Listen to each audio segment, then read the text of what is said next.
بسم اللہ الرحمن الرحیم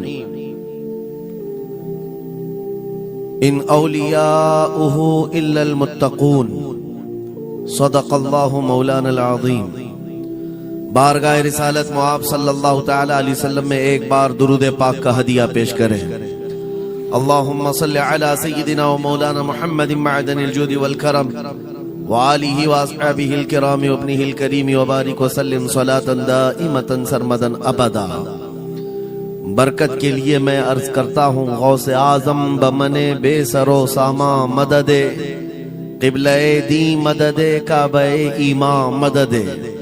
واہ کیا مرتبہ اے غوث ہے بالا تیرا، اونچے اونچوں کے سروں سے ہے قدم آلہ تیرا۔ سر بھلا کیا کوئی جانے کہ ہے کیسا تیرا، اولیاء ملتے ہیں آنکھیں وہ ہے تلوا تیرا۔ کیا دبے جس پہ حمایت کا ہو پنجہ تیرا، شیر کو خطرے میں لاتا نہیں کتا تیرا۔ عزیزان گرامی وقار، آج کی یہ مجلس پاک سلطان الاولیاء قندیل سمدانی محبوب ربانی سیدنا شیخ عبد القادر جیلانی قدس اللہ سرہ شریف کی بارگاہ میں خراج عقیدت کے لیے منعقد کی گئی ہے، اور آج سے ٹھیک ایک سال پہلے ممبرا کی سرزمین پر میں آپ کے سامنے حاضر رہا، اور جلسہ بھی تھا غوث پاک کا ہی۔ پھر سال بھر کے بعد برابر یہی ایام تھے، زمین تھوڑی بدلی ہوئی لگتی ہے، لیکن منبر پر موجود علماء بھی وہی تقریباً مجھے نظر آتے ہیں، اور سامنے کے چہرے بھی پہچانے نظر آتے ہیں، اور جلسہ بھی وہی ہے۔ یہ بات میں اس لیے ذکر کر رہا ہوں توجہ کے ساتھ۔ سال بھر گزر گیا ممبرا میں خطاب کر کے آپ کے پاس سے رخصت ہوا، اس بیچ میرا آنا جانا ہو نہ سکا، لیکن اس ایک سال بھر کی مدت میں ممبرا والے میں سے کوئی ایک بات بھی بتا دے، کیا کوئی میرے پچھلے بیان سے آج بیان کرنے کے بیچ کا جو سال گزرا ہے کوئی فساد ہوا ہے، یا کوئی کرفیو لگ گئی ہے، یا کوئی فتنہ ہو گیا ہے، یا لوگوں میں کوئی بھڑکنے والے معاملات ہوئے ہیں، کسی کے پاس کوئی رپورٹ آئی ہے؟ اور اگر نہیں ہے تو میں یہ بات خاص طور پر ڈپارٹمنٹ والوں سے کہہ رہا ہوں، جن کو ہمارا نام لے لے کر کے ہی اتنا ڈرایا گیا ہے کہ جلسہ ہوتے ہی ان کے ہاتھ پیر الگ انداز میں رکھتے ہیں، کہ ان کو ایسا لگتا ہے کہ یہ مولوی آئے گا ابھی بھڑکائے گا اور ممبرا میں پوری آگ لگ جائے گی۔ میاں سال بھر پہلے کی رپورٹ بھی آپ کے پاس ہے، سال بھر پہلے بھی اسی جگہ سے خطاب ہوا اور آج پھر خطاب کرنے آئے۔ ان سے میں کہتا ہوں کچے کان نہ رکھیں، اچھی رپورٹ لیا کریں، اچھی رپورٹ لیا کریں۔ ہم غوث اعظم کے دربار کے کتے ہیں، ہم فتنہ و فساد مچانے یا آتنک اور دہشت پھیلانے نہیں آتے۔ ہم کو جو بولنا ہوتا ہے وہ خفیہ سرنگوں میں نہیں کھلے میدان میں بولتے ہیں۔ ہماری کوئی خفیہ میٹنگیں نہیں ہوتی، ڈھکی چھپی پلاننگ نہیں ہوتی۔ غوث پاک کے دربار کے کتے ہیں، کھلے عام بول رہے ہیں، اس لیے کہ اعلیٰ حضرت عظیم البرکت امام اہل سنت مجدد وقت اپنے وقت کے عبقری عالم دین ہے، لیکن ان کا بھی حال یہ تھا کہ وہ ڈنکے کی چوٹ پر بولتے تھے اور لکھتے تھے، اور پھر اپنی نسبت پر یہ فخر بھی کرتے تھے کہ میری قسمت کی قسم کھائیں سگانے بغداد، بغداد کے کتے میری قسمت کی قسم کھائیں گے۔ اعلیٰ حضرت فرماتے ہیں میری قسمت کی قسم کھائیں سگانے بغداد، ارے ہند میں رہ کے بھی دیتا رہوں پہرا تیرا۔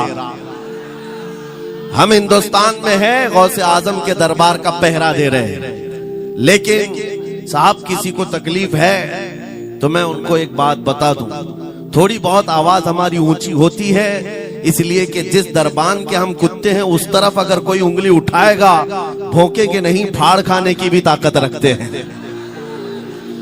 میرے عزیزوں، کتے کا کام ہی ہے وہ دربان کے دروازے پر ہوتا ہے اور وہ نگرانی کے لیے ہے. ہماری زبانیں نبی کریم صلی اللہ علیہ وسلم کی عزت کے لیے رکھی گئی ہے. ہماری زبانیں، ہماری زندگیاں اللہ کے ولیوں کی حمایت کے لیے رکھی گئی ہے. اور اگر ان کی حمایت میں نہ بولیں تو پھر کیا دھوتی کرتے والوں کے لیے بولیں گے؟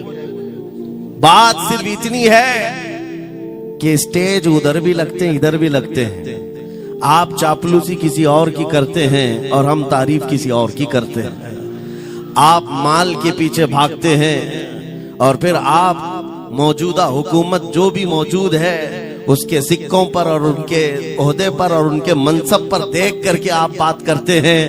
لیکن الحمدللہ ہم فقیروں کی عادت یہ ہے، ہم برسوں پرانے آبا و اجداد سے غوث اعظم کے ہی دربان، ان کے ہی غلام ہیں. اس لیے کہ ہم نے یہ سنا بھی ہے اور پڑھا بھی ہے. ہمارے ہاں نسبت پر فخر کیا جاتا ہے. اور کیسی نسبت پر؟ ارے ہمارے وقت کا مجدد جب اس بات پر فخر کرتا ہے، یا غوث تجھ سے در، در سے سگ، اور سگ سے ہے مجھ کو نسبت. یہ بھی نہیں کہا ڈائریکٹ غوث پاک آپ سے ڈائریکٹ مجھے نسبت ہے، یہ نہیں کہا، بلکہ یا غوث آپ سے آپ کے دربار کو نسبت ہے، آپ کے دروازے سے آپ کے کتے کو نسبت ہے، اور آپ کے کتے سے مجھ احمد رضا کو نسبت ہے. تجھ سے در، در سے سگ، اور سگ سے ہے مجھ کو نسبت. میری گردن میں بھی ہے دور کا ڈورا تیرا، اور اس نشانی کے جو سگ ہیں نہیں مارے جاتے. کیا بہترین فارمولہ دیا ہے ڈرنے والوں کے لیے ہی اعلیٰ حضرت نے کہا ہے. جو خوف کھایا کرتے ہیں، خوف نہ رکھ رضا ذرا، تو ہے عبد مصطفیٰ. اعلیٰ حضرت فرماتے اس نشانی کے جو سگ ہیں نہیں مارے جاتے. سگ فارسی لفظ ہے اور کتے کو کہتے ہیں. کون سی نشانی والے سگ نہیں مارے جاتے؟ جس کتے کے گلے میں پٹا ہوتا ہے اس کو نہیں پکڑا جاتا. میونسپلٹی کی گاڑی بھی آتی کتوں والی، وہ انجیکشن مار کے جاتے ہیں یا کتوں کو پکڑ کے لے جاتے ہیں. بہت کتے اگر آوارہ ہو گئے کمپلینٹ کرو، کتوں کو اٹھا لے جائیں گے. لیکن ان اٹھا لے جانے والے کتوں میں اگر ایک بھی بیلٹ والا آیا تو چھوڑ دیں گے. کیوں؟ یہ پٹا بتاتا ہے اس کا کوئی مالک ہے، یہ آوارہ نہیں ہے کسی کا پالا ہوا ہے. پٹا بتاتا ہے اس کا کوئی مالک ہے.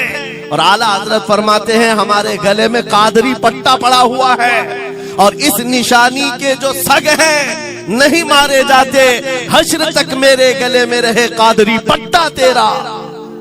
غوث پاک کا یہ نسبت کا پٹا پڑا ہوا ہے.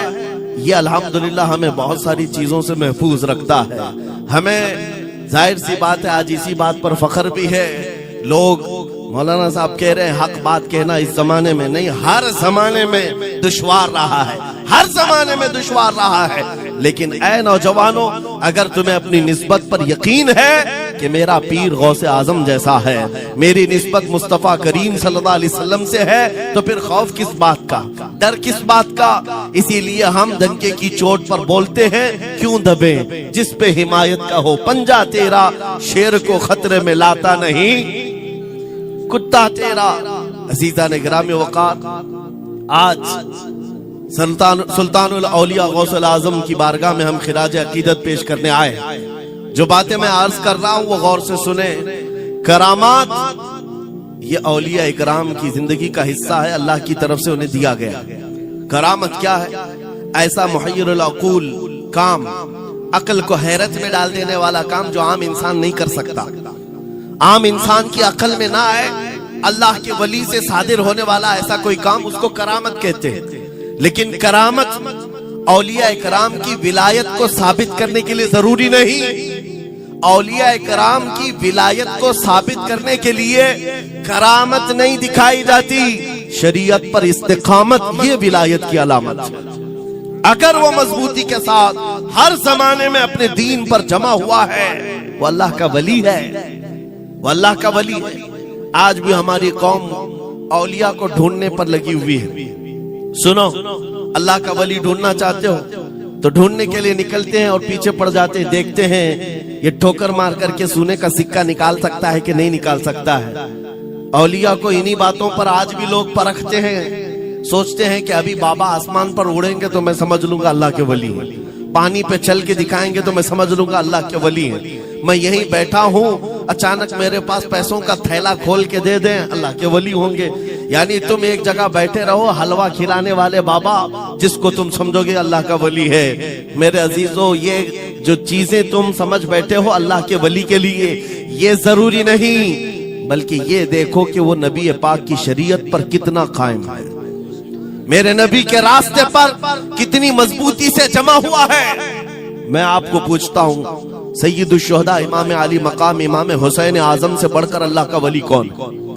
اللہ کا ولی کون ہے؟ سارے اولیاء کرام کی نسبت وہاں جا کر ختم ہوتی ہے. اس حسین اعظم کو دیکھیں کربلا کے میدان میں اپنے بچوں کی قربانی کے سامنے بھی جمے رہے, ڈٹے رہے, کرامت کا اظہار نہیں کیا, شریعت پر استقامت لوگوں کو دکھایا. دنیا میں جیسی بھی آفتیں آ جائیں, مصیبتیں آ جائیں, اگر دین مصطفیٰ پر جمع ہوا ہے, استقامت کے ساتھ کھڑا ہوا ہے, وہ اس کی سب سے بڑی ولایت ہے, وہ سب سے بڑا ولی ہے. اللہ کا ولی وہ ہے جو شریعت پر جمع ہوا ہے, ڈٹا ہوا ہے, قائم ہے. اور کرامات اولیاء کرام کی زندگی کا ایک چھوٹا حصہ ہے, چھوٹا حصہ ہے, اور استقامت یہ بہت بڑا حصہ ہے. جمے رہ جانا کسی بات پر, خوف نہ کھانا باطل طاقتوں سے, نہ ڈرنا ان ظالموں سے, یہ اولیاء کرام کی زندگی کا خاص وتیرہ ہے. آج ہم سب کو جس چیز کی ضرورت ہے وہ کرامت کی نہیں, استقامت. کرامتیں سنتے بھی آیا, اب کرامت سے آپ یہ سمجھتے ہیں کہ کایا پلٹ جانی چاہیے. لوگ آج مذاق بھی کرتے ہیں, کچھ وہ ماڈرن خیال کے ڈاکٹروں اور پروفیسروں کے لیکچر سن کر کے پاگل جو ہو چکے سوشل میڈیا پر, وہ بھونکتے ہیں کرامات اولیاء پر. کیا اب کرامات کیوں نہیں دکھاتے اللہ کے اولیاء؟ یہ جو حالات بدلے ہوئے ہیں, ان حالات میں ان کی کرامتوں سے زمین کیوں نہیں پلٹ جاتی, ظالموں کے منہ میں کیڑے کیوں نہیں پڑ جاتے؟ میرے عزیزوں, پوری دنیا کرامات سے نہیں چلائی جاتی, وہ اللہ مسبب الاسباب, اسباب پر رکھا ہے. ایک مشہور زمانہ بزرگ حضرت محمد جام رحمت اللہ علیہ بغداد ہلاکو کے زمانے کے تھے. ہلاکو بادشاہ جس نے بستیوں کی بستیاں ویران کر ڈالی اور اتنے قتل کر دیا تھا, جہاں سے گزرتا تھا انسانوں کی کھوپڑیاں. اس کا جب بغداد پر حملہ کرنے کا ارادہ ہوا تو بغداد سے کئی میل دور اس کا لشکر لے کر وہ پڑاؤ کیا, اور اپنے 2 سپاہیوں کو بغداد کا معائنہ کرنے کے لیے بھیجا. اور اس کی دہشت تاری تھی سب شہروں میں, ہلاکو اگر آ گیا تو ہلاک ہو جائیں گے, اس کے فوجی سب کو برباد کر ڈالیں گے. ہلاکو کا نام سنتے ہی لوگوں میں دہشت تاری ہوتی تھی. تو 2 سپاہی 2 فوجی ہلاکو کے بغداد معائنہ کرنے کے لیے آئے تو لوگوں میں کھلبلی مچ گئی, اب جائیں تو کہاں جائیں؟ تو حضرت محمد جام رحمت اللہ علیہ ایک بزرگ تھے, ان کے پاس لوگ دوڑتے ہوئے آئے اور وہ وضو فرما رہے تھے, ان کے ہاتھ میں پانی کا کھٹورا تھا, اور آ کر کے لوگ رونے لگے, حضور ہلاکو آ گیا, بغداد تباہ کر ڈالے گا, بغداد کو برباد کر دے گا, آپ بچا لے, اللہ کے ولی ہیں, آپ دعا کریں. انہوں نے اپنی کھٹوری پلٹ دی اور کہا جاؤ, اللہ حفاظت کرے گا. روایت میں ملتا ہے کہ وہ 2 سپاہی ڈھونڈتے ڈھونڈتے رہ گئے, ان کو بغداد نظر ہی نہیں آیا. کوئی بغداد کا نہ گھر دکھا, نہ محل, نہ راستہ, کچھ نہیں. واپس وہ اپنے بادشاہ کے پاس جا کر کہتے ہیں ہم تو بہت ڈھونڈ کر کے آئے, بغداد ملا ہی نہیں. ہلاکو نے ان دونوں سپاہیوں کو قتل کر دیا. کہا کہ تم جھوٹ بولتے ہو, مجھے بغداد کی روشنی یہاں سے دکھتی ہے اور تمہیں کیسے نظر نہیں آیا؟ یا تو تم نکمے ہو یا تو پھر میرے ساتھ دھوکہ کر رہے ہو. قتل کر دیا. دوسرے دن اپنے خاص 2 وزیروں کو بھیجا کہ جاؤ بغداد کا معائنہ کر کے آؤ, گلیاں, وہاں کی سڑکیں اور وہاں کے محلات, وہاں کی عمارتیں دیکھ آؤ. یہ 2 وزیر گئے اور ڈھونڈتے رہے. جیسے ہی وہ بغداد میں انٹر ہوئے, آج پھر لوگ ہلاکو کے ان وزیروں کو دیکھ کر دوڑے دوڑے بھاگتے ہوئے اس اللہ کے ولی کے پاس آیا, حضرت محمد جام. آج پھر رونے لگے, کہا ہماری بیویاں بیوہ ہو جائیں گی, ہمارے بچے یتیم ہو جائیں گے, سب مارے جائیں گے, آپ بچا لیں. آج پھر سے انہوں نے کھٹوری پلٹ دی, کہا جاؤ اللہ حفاظت فرمائے گا. اللہ والوں کا یہ تصرف ہے، یہ کرامات ہے، وہ چاہیں تو پورے لوگوں کو پوشیدہ کر دیں ظالموں کی نظر سے۔ دوسرے دن وہ وزیر بھی ڈھونڈتے رہ گئے، ان کو بھی بغداد نظر نہیں آیا، واپس گئے۔ بادشاہ کے وہ بڑے معتمد لوگ تھے، کہا کہ ہم بھی گئے لیکن ہم کو بغداد نظر نہیں آیا۔ ہلاکو کو بڑا تعجب ہوا، ایسا کیسے ہو سکتا ہے؟ لوکیشن بالکل صحیح ہے، ہم سامنے ہیں، چند میل کے فاصلے پر ہے، اور ان کو بغداد نظر کیوں نہیں آتا؟ تیسرے دن اس نے کہا کہ اب کسی معائنے کی ضرورت نہیں، کوئی جائزہ لینے کی ضرورت نہیں، ہم ڈائریکٹ جاتے ہیں، فوج کو تیار کرو۔ پوری فوج کو لے کر کے جب تیار ہو کر وہ بغداد کے سرحد پر آ کر کھڑا ہو گیا، اس کے جنگ کا بگل بجا اور تباہی کے آوازیں آنے لگی، تو آج لوگ پھر دوڑتے ہوئے حضرت محمد جام کے پاس آئے اور ان سے رو رو کر گڑ گڑانے لگے، کہا آج تو آفت آ گئی، بڑی بلا آ گئی، توجہ سے سننا میرے عزیزو، آج آپ اگر نہ بچائیں تو سب تباہ ہو جائیں گے، برباد ہو جائیں گے۔ آج آپ اپنی کٹوری اٹھا رہے تھے، انہیں غیب سے ندا آئی، اے میرے محبوب بندے، کب تک تم اپنی کٹوری اٹھا کر ان کو بچاتے رہو گے؟ ان کو مہلت دی گئی تھی اپنے اعمال درست کرنے کی، نہ انہوں نے توبہ کیا نہ اپنے اعمال درست کیے، ان کو ان کے حال پر چھوڑ دو۔ اللہ کے ولیوں کو حکم ہوتا ہے اللہ کا، اب انہیں نہ بچایا جائے تو ظاہر سی بات ہے وہ حکم الہی کے پابند ہیں۔ انہوں نے وہ کٹوری چھوڑ دی، پھر ہلاکو داخل ہوا بغداد میں، اور ایسی تباہی مچائی تھی کہ پورے بغداد کی سڑکوں میں صرف خون ہی خون تھا، تباہ و برباد کر دیا، اینٹ سے اینٹ بجا ڈالی۔ اس واقعے کو میں نے پڑھا، اس کے بعد یہ محسوس ہوا اللہ کے اولیاء کرام مدد ضرور کرتے ہیں، لیکن ایک وقت تک، جب وہ وقت آ جائے اللہ کی طرف سے منع ہو جائے کہ یہ قوم بڑی سرکش ہے، اب ان کی مدد نہ کی جائے، تو پھر یہ ہاتھ اٹھا لیا کرتے ہیں اور ان کو حالات پر چھوڑ دیا جاتا ہے۔ عزیزان گرامی وقار، اولیاء کاملین کی کرامتوں پر بھونکنے والوں سے بھی میں یہی کہوں گا، وہ چاہیں تو پل بھر میں حالات ہمارے بدل دیں، چاہیں تو زمین کو الٹ پلٹ دیں، لیکن وہ اللہ کے حکم کے پابند ہوتے ہیں۔ اور لوگوں کے لیے یہ بات ہے، نصیحت ہے کہ جب ایسے حالات آ جائیں، آپ ادھر ادھر بھاگنے کی بجائے پہلے اپنے دل کی طرف دیکھیں، کہیں میرے گناہوں سے دل کے دھبے بڑھ تو نہیں گئے، میرا دل سیاہ تو نہیں ہو گیا۔ سچ بتاؤ میرے عزیزو، اتنے سخت حالات کے بعد کتنے لوگوں کو ایسی توفیق ہوئی کہ رات کا اندھیرا چھا گیا ہو اور توبہ کرنے کا جذبہ بڑھ گیا ہو، رات کے وقت بیٹھ کر کے رونے لگ گیا ہو۔ فلسطین کے غزہ کے ان مسلمانوں کی حالت سار کو دیکھ کر روح اگر تڑپتی ہے اور تم اپنے اعمال کی صحت اور درستگی کے لیے توبہ کر لے جاتے ہو، یہ بہت بڑی نعمت ہے اللہ کی، پھر تمہیں کسی کرامت کے ظہور کی ضرورت نہیں، تمہارا بدلنا ہی دنیا کے حالات کو بدل دے گا، سب بدل جائے گا۔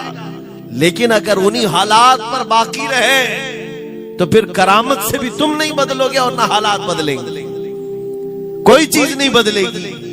ان اللہ لا یغیر ما بقوم حتی یغیروا ما بانفسہم، قرآن میں میرا مولا فرماتا ہے بے شک اللہ تعالیٰ اس وقت تک کسی قوم کی حالت نہیں بدلتا جب تک اس قوم کو خود اپنی حالت بدلنے کا خیال نہ ہو۔ ہم اپنی جانب سے شروعات کریں اور پھر حالات خود بدل جائیں، حالات خود بدل جائیں گے۔ سرکار سیدنا غوث اعظم عبد القادر جیلانی رضی اللہ تعالیٰ عنہ جس حال میں بغداد تشریف لائے تھے، اس زمانے کو یاد کریں، اس زمانے کو یاد کریں۔ وہ ایسا زمانہ تھا کہ اس وقت حق بولنا ایک جرم ہو گیا تھا، شیعہ نواز خلیفہ موجود تھے، حضرت ابو بکر حضرت عمر کا نام لینے پر بھی مسجد کے دروازے پر کوڑے مارے جاتے تھے۔ یہ وہ حالات تھے، علماء کی زبانیں گنگ تھیں، بول نہیں پاتے تھے، خطبہ کیا دینا ہے وہ بالکل سکرپٹڈ، جو خلیفہ وقت چاہے بس اتنا ہی۔ آج جیسے سعودیوں کے ہاں یہ رواج بادشاہ کی حمایت میں، اور بادشاہ جیسا چاہے ویسی مسجد کا مولوی بھی بولتا رہے۔ شریعت کیا کہہ رہی ہے، میرے مصطفیٰ کریم صلی اللہ تعالی علیہ وسلم کی تعلیمات کیا کہہ رہی ہیں، اس سے کیا سروکار، بس اتنی باتیں کرو جتنی ان کے بادشاہ کی حمایت کی۔ یہ دور غوث اعظم کے زمانے کا بھی تھا۔ اس وقت حق بولنا ایک بہت بڑا جرم تھا، علماء کو کوڑے مارے جاتے تھے۔ آپ کو پتہ ہے اسی بغداد میں صرف ایک حق بات کا اعلان کرنے کی وجہ سے امام احمد بن حنبل کو 300 کوڑے مارے گئے تھے۔ ان کی پیٹھ جھک گئی تھی، ان کی ریڑھ کی ہڈی ٹیڑھی ہو گئی تھی۔ کوڑا کس کو کہتے ہیں؟ کوئی رسی کو نہیں، چمڑے کا وہ بیلٹ جس سے وہ مارتے تھے تو جسم کی چمڑی لگ کر کے آ جاتی تھی۔ 100 کوڑے میں تو آدمی مر جاتا تھا، کوئی بچ گیا بچ گیا۔ 300 کوڑے کھائے اس امام کی بات کر رہا ہوں جس کو میرے نبی کی 5 لاکھ حدیثیں یاد تھی۔ وہ امام احمد بن حنبل اتنے بڑے امام الحدیث کوڑے کھاتے تھے تو کس بات پر؟ صرف حق بات کا اعلان برسر پیکار کرتے تھے، سب کے سامنے کرتے تھے۔ انہوں نے کوئی بادشاہ کی روح رعایت نہیں کی، انہوں نے یہ نہیں دیکھا کہ یہ کیا چاہتے ہیں، بلکہ ہمیشہ یہ دیکھا کہ میرے نبی کی شریعت کیا چاہتی ہے۔ میرے عزیزو، یہی بڑی کرامت ہے۔ غوث اعظم کی بڑی کرامتوں میں سے کرامت یہ ہے، اس زمانے میں آپ بغداد تشریف لائے جب حالات ایسے تھے کہ حق بولنا دشوار تھا، اور آپ جب مسجد کے ممبر پر کھڑے ہو کر اعلان کرنے لگ گئے، ہیبت ایسی طاری تھی کہ کوئی آپ کو روک نہ سکا، اور آپ کی یہ حقانیت کی تبلیغ پھیلتی گئی۔ شروع میں 10 لوگ، پھر 20 لوگ، پھر 100 200، پھر 1000 2000۔ غوث اعظم نے چند مہینوں میں جو خطبات دیے، آپ کے خطبات کا عالم یہ تھا کہ پھر 70,000 کا مجمع برابر سننے کے لیے آیا کرتا۔ اور غوث اعظم کا یہ خطبہ ایک نہیں، ہزاروں خطبات ہیں۔ جب آپ خطبہ دیتے تھے، ایک بات یاد رکھیں، زبان اگر پاک ہو اور اللہ کی نبی پاک کی شریعت طاہرہ بولتی ہو، اس زبان میں بلا کا اثر ہوتا ہے، اللہ کریم کی طرف سے اثر ڈالا جاتا ہے۔ حق بات اگر بلند آواز سے کہو، یہ مت دیکھو کہ میں کون ہوں، یہ دیکھو کہ کلام کس کا ہے۔ اللہ کریم لوگوں کے دلوں پر بات ڈالتا ہے۔ غوث اعظم کی زبان سے نکلے ہوئے کلمات ایسے ہوا کرتے، مجمع ختم ہونے سے پہلے پتہ نہیں کتنوں کی تو لاشیں اٹھائی جاتی تھی، کتنے تو وہاں بے ہوش ہو جاتے۔ کس بات پر؟ اتنا اثر کرتا دل پر کہ لوگ کپڑے پھاڑ لیتے تھے۔ خطبے کے اندر، بیان کے اندر ایسا اثر ہوتا کہ لوگ بیٹھے بیٹھے مدہوش ہو جاتے، کوئی جوش حال میں کپڑے پھاڑ ڈالتے۔ روایات میں بتایا گیا کوئی ایک مجمع بھی ایسا نہیں جس میں حضور غوث پاک کی تقریر کے بعد جنازہ نہ اٹھایا گیا، ہر خطابت کے بعد۔ اور بولتے کیا تھے؟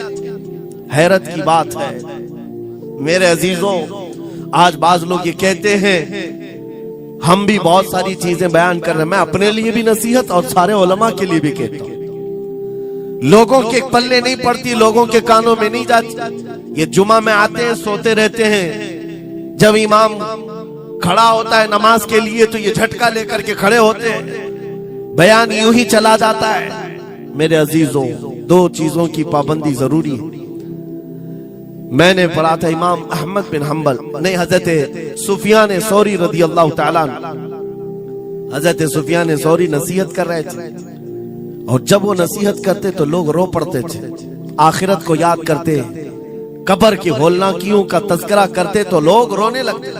ایک بندہ تھا، وہ مجلس میں آیا کرتا اور خاموش بیٹھتا، اور اس پر کچھ بھی اثر نہیں۔ ایک دن اس نے پکڑ کر کے پوچھا حضرت سفیان سے، آپ جب بیان کرتے تو لوگ دھاڑے مار مار کر روتے ہیں، مجھے تو کچھ نہیں ہوتا، میں تو ایسے ہی بیٹھا رہتا ہوں۔ آپ نے کیا فرمایا؟ آپ نے یہ نہیں فرمایا کہ تو بدتمیز ہے، تو بدماش ہے، تو بد عمل ہے، فرمایا 2 میں سے ایک خرابی ہو سکتی ہے، یا میرا دل خراب ہوگا یا تیرا دل خراب ہوگا، اس لیے کہ میں بات رسول اللہ کی کر رہا ہوں، اس میں اثر تو ہوگا ہی، 2 میں سے کوئی ایک خراب ہوگا۔ یہ نہیں فرمایا کہ تو ہی خراب۔ یہاں پر ہمارے لیے نصیحت ہے، بولنے والی زبان پاک ہو اور لقمہ حلال کا جاتا ہو، اللہ اثر ضرور پیدا فرماتا ہے۔ سرکار غوث پاک رضی اللہ تعالیٰ عنہ ممبر پر کھڑے ہو کر بیان کر رہے ہیں۔ کیا بیان کر رہے ہیں؟ سنیں۔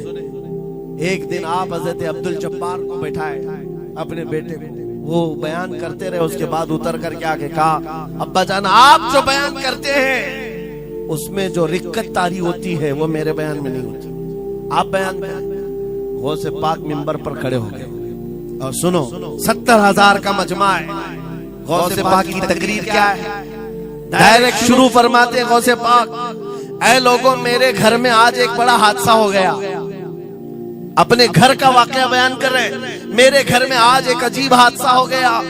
عبدالجبار کی ماں یعنی اپنی بیوی کے بارے میں کہہ رہے ہیں، ان کے بیٹے حضرت عبدالجبار کہتے ہیں عبدالجبار کی ماں میرے لیے دہی مٹی کی ہانڈی میں جمع کر رکھی ہوئی تھی، ایک چھیکے سے لٹکائی ہوئی۔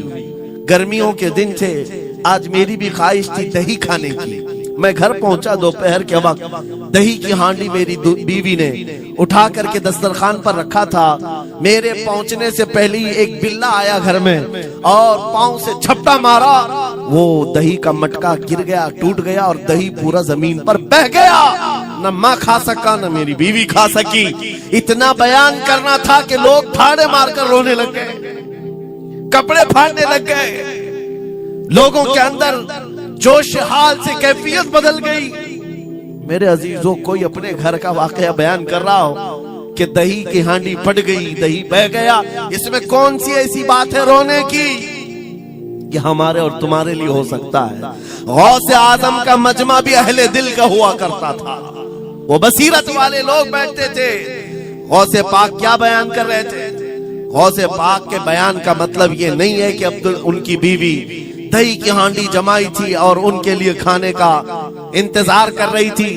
غوث اعظم اپنے واقعے سے دنیا کی حالت بتا رہے تھے، اے لوگوں، جس طرح میرے گھر میں آج میرے کھانے سے پہلے دہی کا مٹکا ٹوٹ گیا اور دہی بہہ گیا، سب کی حالتیں تقریباً ایسی ہوتی ہیں۔ انسان اپنے لیے اتنا کماتا ہے، مال جمع کرتا رہتا ہے، اور جب اس کے کھانے کا وقت آتا ہے ملک الموت پنجہ مار کر روح نکال لیتا ہے اور سارا مال اس کا دھرا کا دھرا رہ جاتا ہے، نہ وہ چکھ پاتا ہے نہ کھا پاتا ہے۔ غوث پاک رضی اللہ تعالیٰ عنہ یہ دنیا کی حالات بتا رہے تھے، اور میرے عزیزوں آج بھی وہی حالات ہیں ہمارے، آج بھی وہی حالات ہیں۔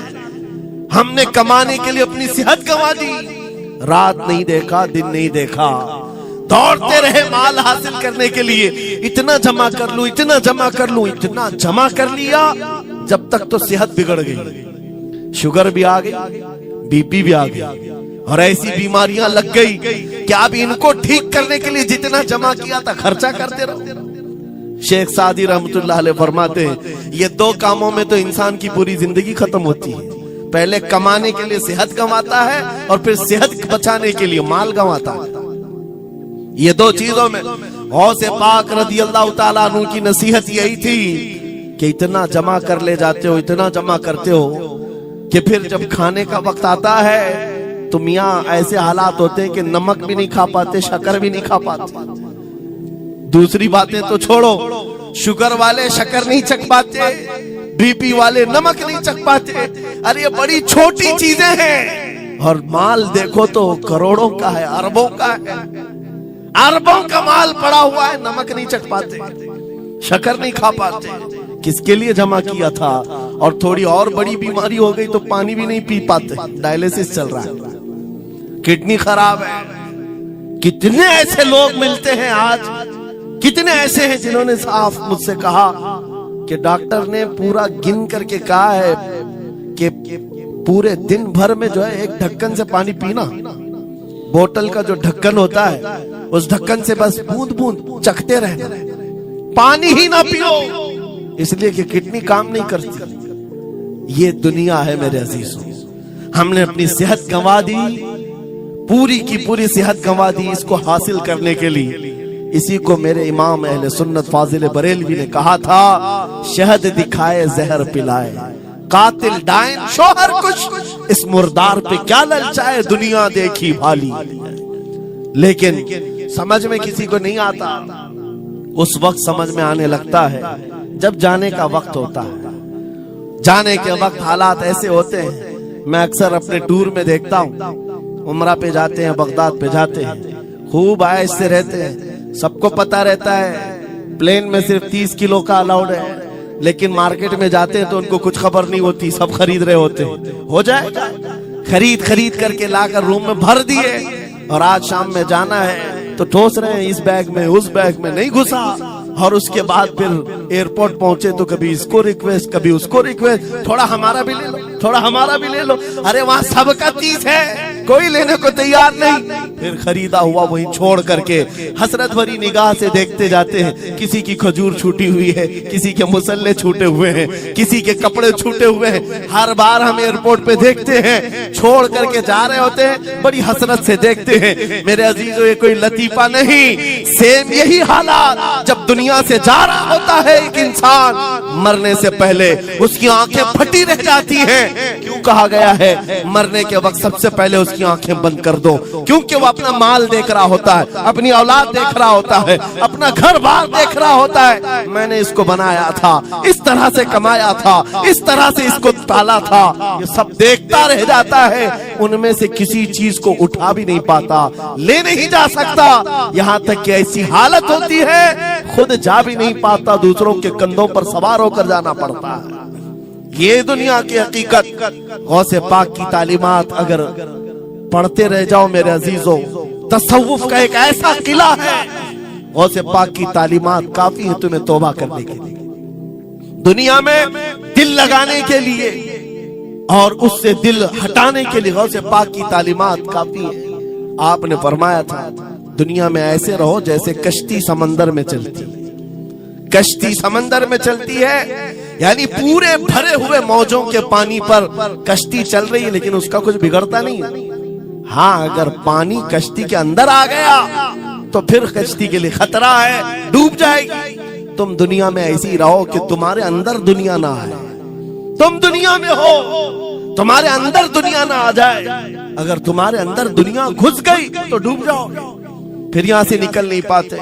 مولانا روم اسی کی ملتی جلتی بات کہتے ہیں مثنوی شریف میں، جلال الدین رومی فرماتے ہیں ایک چونٹی کو دیکھا، شہد کا ایک قطرہ زمین پر گرا ہوا ہے، شہد کا قطرہ چپکنے والا ہوتا ہے، یعنی اس کے اندر گم ہوتا ہے، چونٹی قریب سے آئی، ایک چسکی لی، شہد کو چکھا اور جانے لگی، پھر آئی، پیٹ کہاں بھرتا ہے چونٹی کا میٹھے سے، ارے شہد تو پانی میں بھی رکھو اوپر سے آ کے گرتی ہے اور شہد کھانا ہے اس کو، اور دوسری طرف سے آئی، پھر گئی، پیٹ نہیں بھرا، چاروں طرف سے اس قطرے کو چاٹ چاٹ کے گئی۔ مولانا روم فرماتے ہیں پھر چونٹی کے دل میں خیال آیا، میں نے ہر طرف سے تو شہد کو چکھ کر دیکھا، ٹیسٹ ایک ہی ہے، بیچ قطرے میں کیسا ٹیسٹ ہوگا، قطرے کے بیچوں بیچ شاید الگ ٹیسٹ ہوتا ہے۔ تو چونٹی یہ سوچ کر کے قطرے کے اوپر چڑھ گئی، جو شہد کا قطرہ تھا اس کے اوپر چڑھ گئی، کہا اوپر چڑھ کر کے میں چسکی لوں گی اس کی اور چکھوں گی، اور جب چڑھ گئی تو اس کے سارے پیر ہاتھ اس پہ چپک گئے، چوبس تو لیا، شہد کھا تو لیا، لیکن واپس آنے کا کوئی راستہ ہی نہیں تھا، سارے ہاتھ پیر اس شہد کے غم میں چپک گئے، چونٹی کی اسی قطرے میں موت ہو گئی۔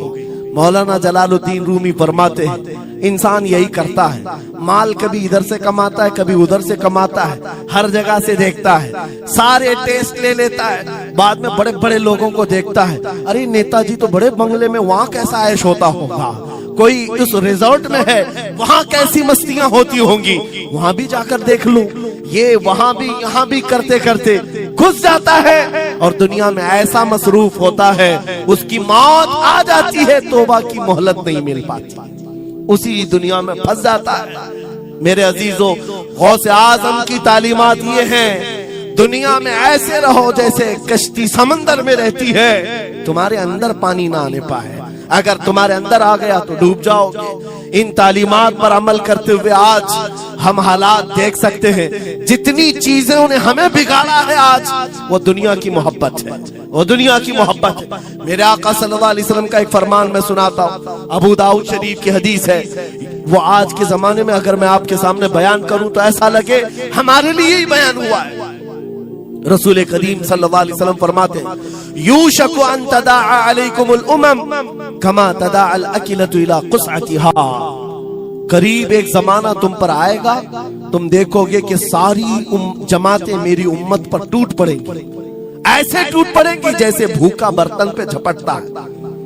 بھوکا آدمی جیسے برتن پہ جھپٹتا ہے ایسے میری امت پر ساری قومیں جھپٹ پڑیں گی.